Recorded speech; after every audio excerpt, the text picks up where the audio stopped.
What do you brush your teeth with? Brush teeth? Control me slime. John, what do you wear on your feet? Feet? What do you use to call people? Call people. Where does your mother live? Mother? Who is your teacher? He, sir. What's your name? Nay, Clary. Echolalia is one of the defining characteristics of autism, and it's also seen a great deal among mentally retarded populations as well. Basically what it consists of is repeating all or a part of what we call a sample verbal stimulus. So if I said, "How are you today?" the child might say, "You today," or "How are you today?" the complete sentence. And obviously you can't interact with someone very well if everything that you're saying to them is repeated back to you. What do you use to talk? Talk? What do you use to clean your teeth? Teeth? I'd repeat the situation and I'd get the same thing. I was fascinated by it though, and really wanted to. It seemed like such an incredibly consistent behavior that I wanted to do something with it. Number one, you had to find a way to stop that behavior. In other words, I had to be able to talk to him, to have some verbal input without him responding back with the same things that I was saying. So I had to gain control over his verbal behavior. I had to be able to stop it and start it. And one of the things that I was doing in the social skills, and it seemed like a real natural thing to do, was to raise up my finger and try. I'm talking now, my turn. You know, time for you to be quiet and listen to what I have to say.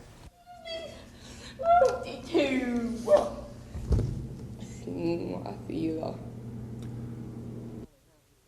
That was only half the problem. You had to, number one, gain control over his verbalizations. You had to stop them. But you also had to figure out a way to put something else in there. So when I took my finger away, what was going to happen? One of the strong suits of language training, I think, is that they do spend a lot of time on expressive labeling. What is this? What is that? John, I want you to label some things for me. Pimper. Good, that's right. Milk. Nice job. Donut. What's this? Grape. Jelly. Joey. That's right. Joey. Good job. Milk. Right. Pimper. Nice work. Joey. Nice. Good work, John. So there was the magic, and there was the second half. I already had the pause in there. Now if I want to build in a correct response to what I've said, all I have to do is point to the answer. Okay? What do you drink coffee from? Cup. What do you drink milk from? Cup. Right. The bulk of the procedures were giving them the stimulus question, the input that we wanted them to respond to, such as, "How are you today?" Or using objects and pictures, we would have an apple on the table and we would say, "What is red and grows on trees?" Keeping them quiet, or having them remain quiet with the pause prompt up, "Don't talk," okay? Wait until I point to the object. And then the first stage of training was an uncovered trial, in that we would ask the question and then guide their eyes, which was focused on our finger, down to the table in front of the object we wanted them to label, and then come back up and keep them paused, bridge that time that we had to cover an item on the table, and say, "Good, that's right." Cover it up, take it out of their view, ask the question again, and then redirect their eyes down to where that item was, but it was covered at that time. Emily, let's label these things. Food. That's right. Pardon? That's right. Good answer. Cup. That's right. Cup. My finger's up. That means be quiet and look at me. I'm going to ask some questions and point to the answer. Shh. Then I'm going to cover the answer, ask the question, and point again. Shh. Do the best you can. What do you put on to smell nice? Powder. Yeah, good. What do you put on to smell nice? Powder. Yes! Good answer. What do you use to wash your hands? Soap. What do you use to wash your hands? Soap. Yes, good, Emily. Good talking. You've got to pause them for that 1 or 2 seconds and then take them down so that they have a chance to whatever learn or to not use their inappropriate strategy. You have to wait that time period. What we've determined over time is that each component, the pausing, getting them quiet, getting them to label reliably to your point prompt, covering that up, producing the pause after we ask the question, which would interfere with their inappropriate responding if they had any. All those components seem to be very, very important. What do you put on to smell nice? Powder. Yeah. What they learn is that the answer is in the environment. That is the strategy. We go from echolalia or perseverative speech or not speaking at all or whatever it might be to the fact, we give them a strategy. That's basically what this is. The answer is in the environment or we wouldn't ask you that. It's either, as Marty said, someone has said it, it's on the table, it's on the wall, but somewhere in the environment is the answer and it's something you know the label for and that you can say that word. And we see them begin to pick that strategy up. So what we had overcome the major hurdle that had existed previously, and that was that you had to train a specific response to each and every stimulus. What we were getting in effect is decreases in echolalia to untrained stimuli and correct responding. And the exciting part about it was looking around, to look around in the environment for a response. What do you put on to smell nice? Powder. Yeah. What has pages with pictures? Book. Yeah, good answer. We work backwards, so to speak. We do everything we can do, provide all the structure that's necessary to get an appropriate response to the verbalization the first time. Okay, we'd like to have it the first time I ever say, what does coffee come in? You're going to say cup. And I'm going to provide that much structure to ensure that that's going to occur. What do you put on to smell nice? Powder. What has pages with pictures? Book. What do you use to clean your teeth? Toothbrush. So basically, the remainder of the program is all fading out the structure. You can make an analogy to somebody walking with crutches. Okay, we'll get them up on the crutches, and then our trick is, and our procedures are designed to erase those crutches and get them walking by themselves. What color is your hair? Brown. What color is your hair? Brown. Yeah, nice answer. It seemed to make sense that we could use or we can incorporate the same types of prompting procedures that we had used with the physical cues to train a responsiveness to verbal cues. So we set up a modeling situation wherein we used the pause prompt, and I would raise the second finger behind that one. I would keep the student paused, look towards a model, present the verbal input, and then when it was time for the appropriate response, I would take just one of the fingers, keeping him paused, and point to the model's mouth.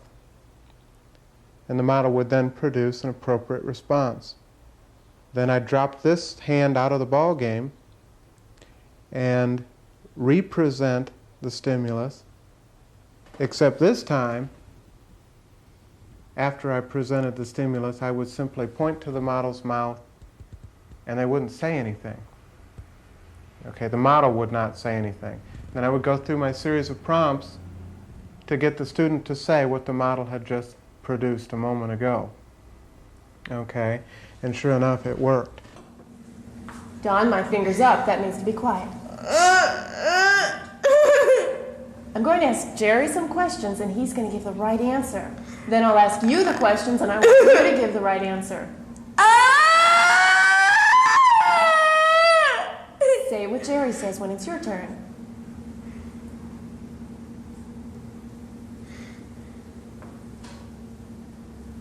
What color is your hair?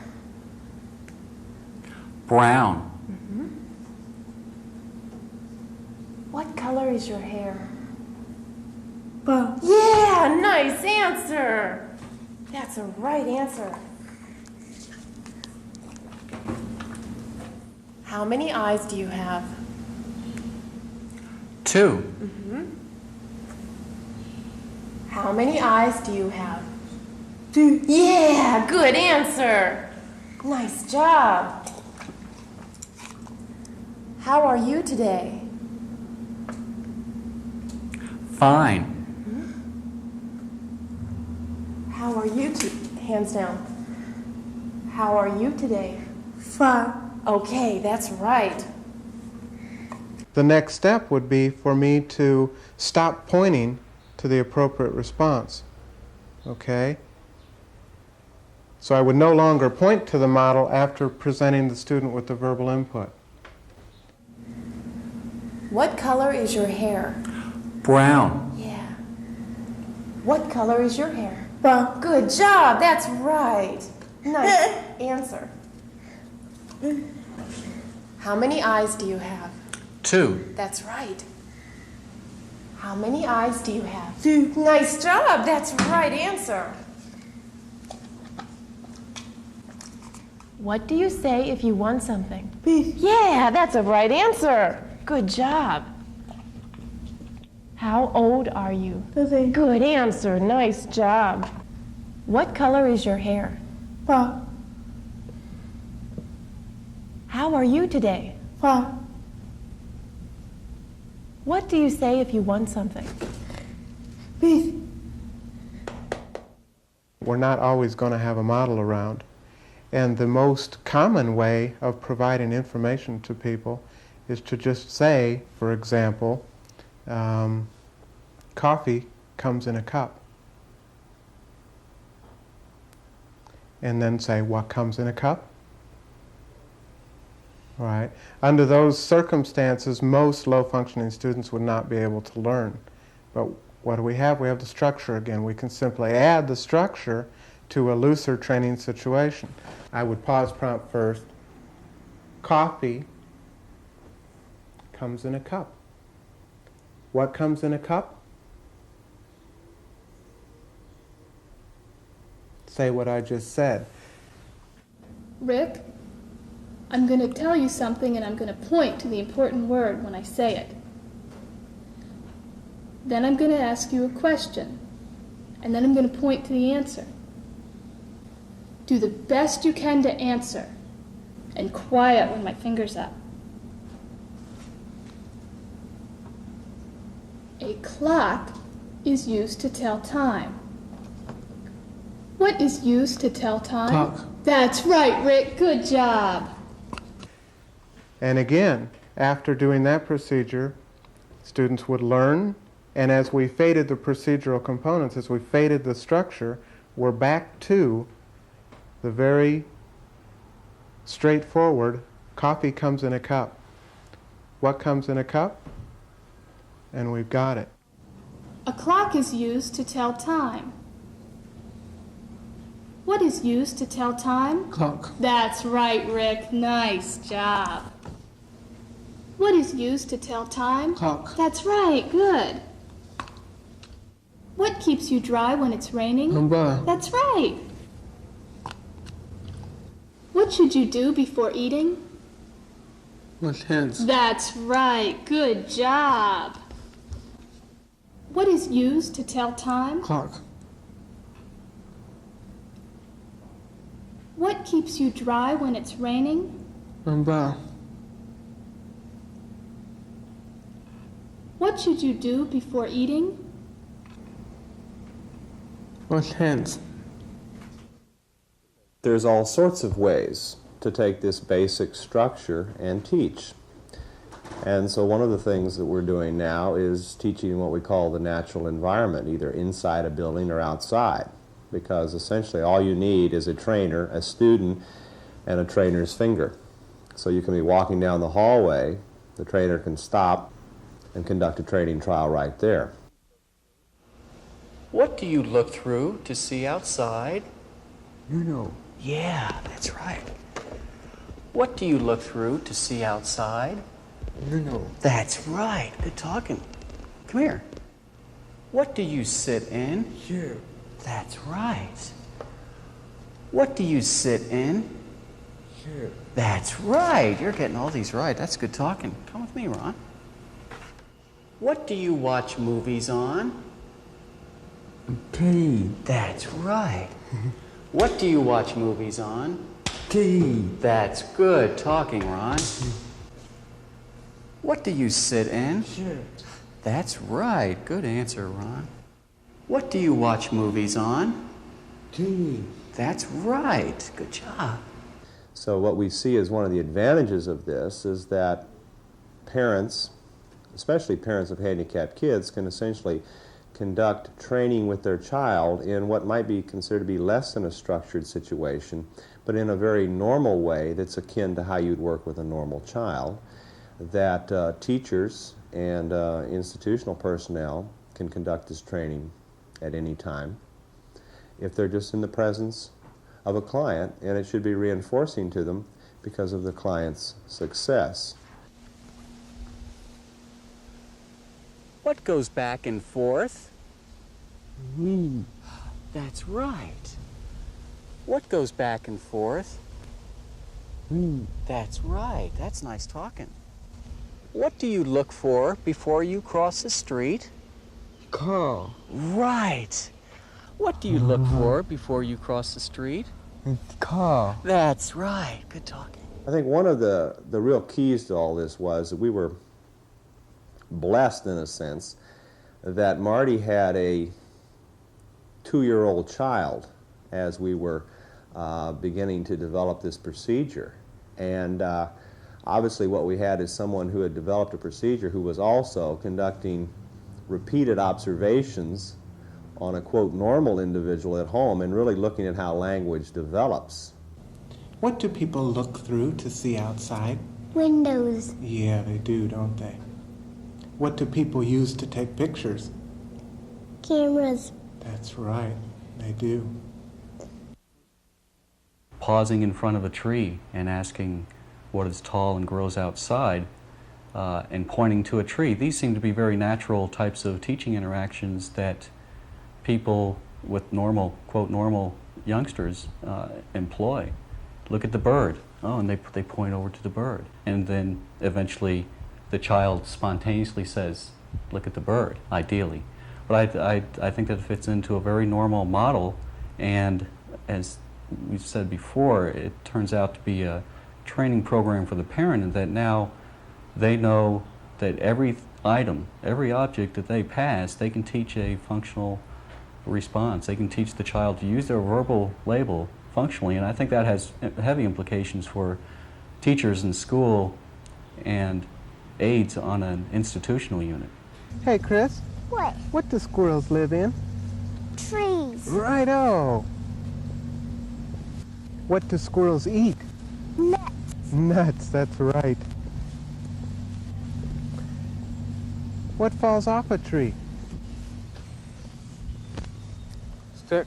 Right, that's what falls off a tree. What falls off a tree? Stick. Right. What falls off a tree? Stick. What falls off a tree? Stick. Right. What should you do at a red sign? Stop. Right, you should. What should you look for before you cross the street? Cars. Right. Okay, let's go across. What do you play catch with? Ball. What do you play catch with? Apple. That's right, Ron. Good job. Basically what we're talking about here is a strategy, and the more exposure to the strategy the child has, obviously the less the child is going to have to rely on the procedures and more on your verbalizations, and of course that approximates normal interactions. It would also, I think, provide just a tremendous amount of procedural options for the trainer. I can give you as much structure as you need wherever we happen to be, riding in the car, at McDonald's, wherever we are, or as little structure as you need. Okay, very subtle prompts towards the correct response. And what seems particularly exciting would be to try these procedures with as young a child as possible, handicapped child as possible, so that you can start this catching up almost immediately. Apple. That's right. That's what's red and grows on trees and is a fruit. Good talking. The real key is that we take the apple away and they respond correctly to the question. Then we take away feedback as to whether that's a correct response, and we take away the positive reinforcement. In other words, nothing is there but simply posing the question, what is red and grows on trees? And the individual will say, apple. That is language. Oh, apple? I want apple. Have a bite. Good talking.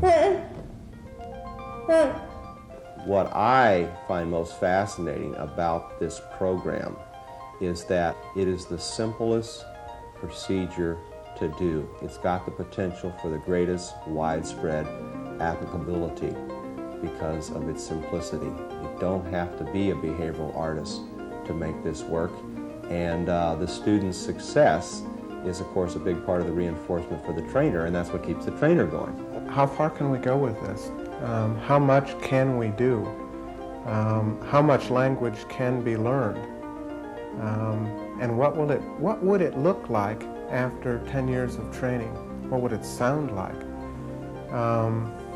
We're not real sure on the answers to that, but obviously are optimistic enough to want to pursue those kind of things. I think that one of the things that's learned over prolonged interaction between a trainer, and I use that word real loosely, and a student, is that the student learns that this guy over here or this lady over here doesn't ask me stupid questions. If he says something to me, there's an answer there someplace, okay? Or he wouldn't do it. And all I have to do, it's a big all, but all I have to do is look for it. All I have to do is look around. Where is it? Did somebody else just say it? Is it on the table? Is it under the table? Where is it?